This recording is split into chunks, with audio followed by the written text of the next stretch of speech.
Today on Lessons from an Old Quilt, we are going to talk about this beauty. It's incredible. Oh my goodness. I love this quilt so much. I know I say that all the time. Look at the embroidery. Can I get that on screen? I'll definitely put pictures and stuff, but look at that. It's so pretty. I got this at a yard sale this past summer for $30. Can you believe it? $30. In fact, I think the price tag, yes it is, look. There's the price tag, 30 bucks. I have to get that, carefully take out those staples, but can you believe it? It is so pretty. It measures 67 by 82 inches, so it's a nice size quilt. And I'm dating this to be around I wanna say 1950s. It may be a little earlier, or maybe a little later. It's what my research has shown, especially with these squares, which we'll talk about more as we get into this. It's so incredible. It's almost 100% hand done too, which again, I can't wait to share. But first, before we dig in and take a closer look at this beauty, my name is Chris O'Neill from Sew the Distance, and I'm so glad you're here. And this is my series on Lessons from an Old Quilt, and I think I'm at I don't know, in the upper 70s of videos that I've made over the past 4 years of old quilts from my own collection.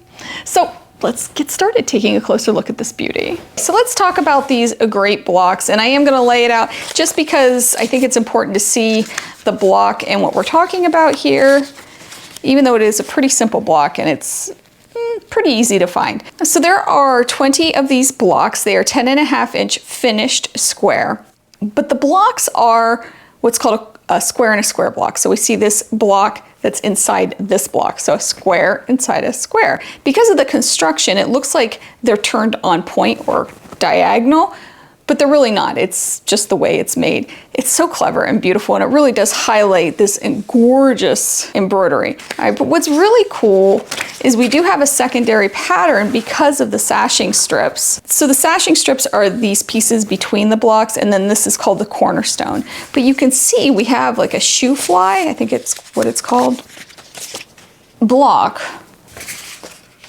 Let's see if I can get it better. Well, I'm running out of paper, but you know what I mean. You can see here how it makes a secondary pattern of a shoe fly block. I think that's so cool.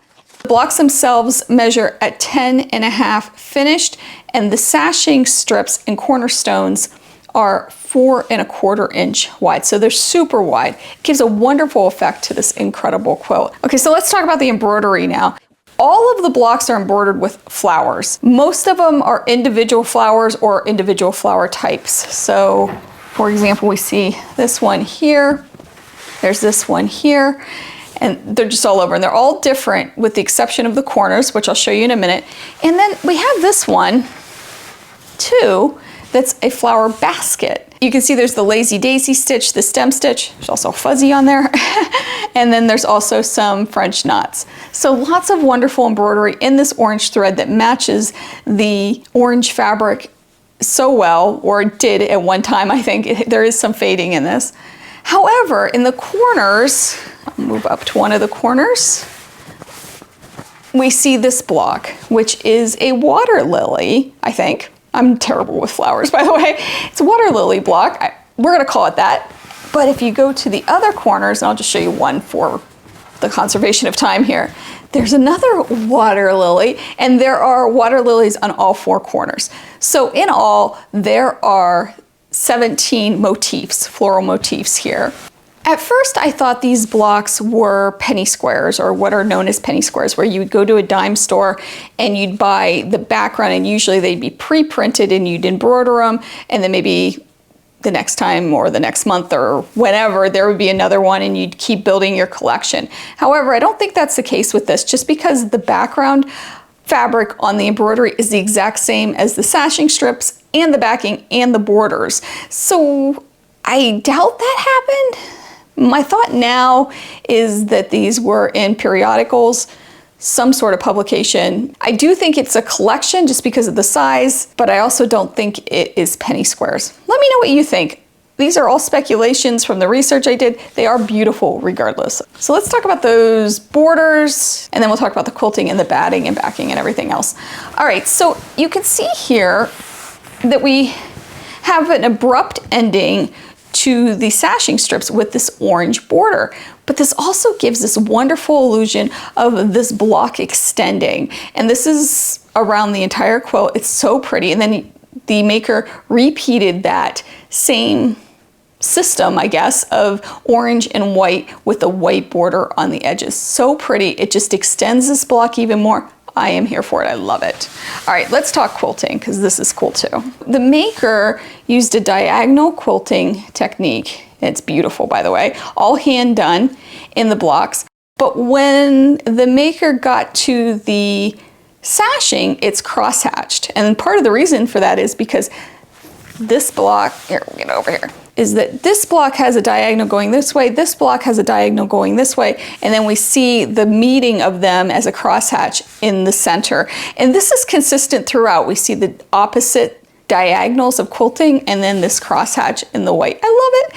In the cornerstones, the maker quilted a flower. So much to love about that. It's just so pretty. It gives such a nice texture and a really wonderful look to this entire quilt. Now you may have noticed that the batting is breaking down. You can see how it's wearing some, and you can also see even some colors shadowing through of the fabric. But let me turn it over so you can get a better look at this.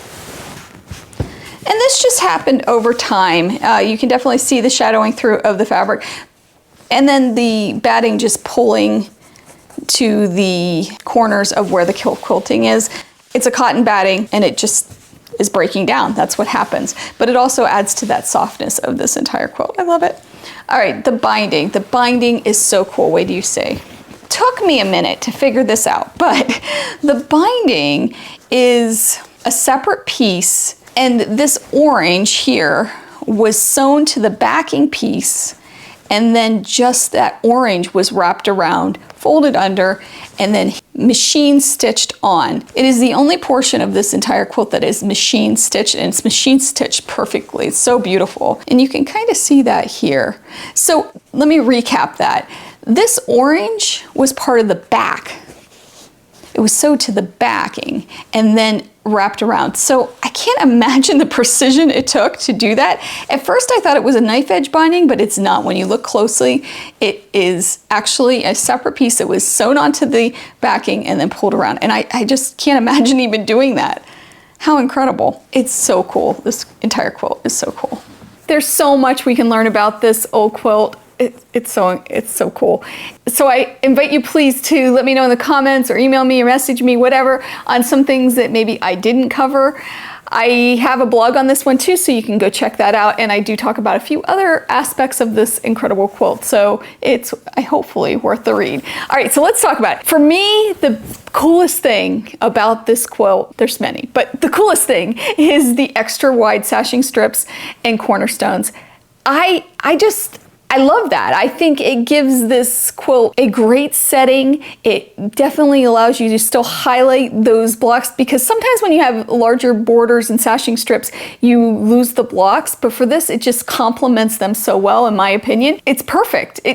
What a great design. And then to top it off with the borders on this being an extension of the blocks, it really was done well and well thought out for this design and the pattern. All of this whole project was well thought out, which brings me to the next thing, and that's the quilting. Now, granted, if you were to do this yourself on a domestic machine, changing out the different patterns would be burying threads. I realize all that, and I also know that custom quilting is very expensive. But if you do hand quilting, or if you do want to take the time to do it, this is a great way to do it. The diagonals and the cross hatching, and then the flowers, I mean, it just makes this quilt even more special. The last thing I want to talk about is the layout of these flowers. So the maker must have had, 17 designs, but wanted the 20 blocks and just duplicated one of the blocks. Personally, I would have done the flower basket. So for the maker to use, I think this is a water lily, is that correct? For the four corners, and then bring that flower basket in. I just think that was really interesting that that choice was made. But regardless, as makers, sometimes that happens. Sometimes that's what derails us. We have a certain number of blocks that are in maybe a sampler or something like that, and we don't have enough spaces for it, but we can always duplicate some of the blocks and strategically place them like this maker did. I love that about it, but I also love everything about it. The binding, the layout, the block, everything. I think it's a really smart quilt and done extremely well. Make sure to let me know what you think about this quilt and what you think we can learn as makers from this old beauty. I have so many more old quilts to share with you. I also have a few tutorials. I have my habit update videos, all kinds of things that can be found on my channel and on my website too. And of course, there's patterns too available from me, so I hope you check them out. I hope you have a wonderful day. I hope you take some time to sew, and I will see you real soon. Bye.